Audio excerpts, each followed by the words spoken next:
Una doh, wetin really hungry me today na pounded yam and I use my ninja blender take do am. The yam I don cut am, wash am, cook am, now I dey put for the ninja blender. So I go cover am and I go blend am. You know one thing, if you blend am, e be like proper pounded yam like say you use mortar take do am.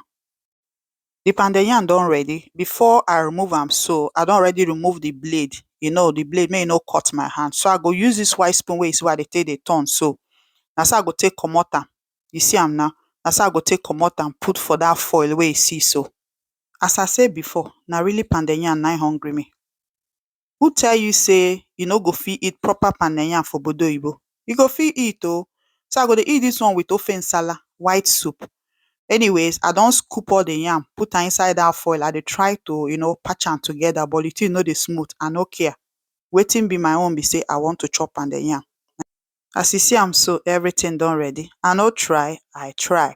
Anyway, this na the white soup ofe nsala wey I wan use chop my pounded yam. Una don do well watch up to this time. Thank you. But wait to make I ask, how una dey carry do una own pounded yam for those of una wey dey obodo oyibo like me? Una dey turn for stove just like dey use the powdered one? Or una dey buy proper yam take do as I take do? Oya tell me your style. Bye bye.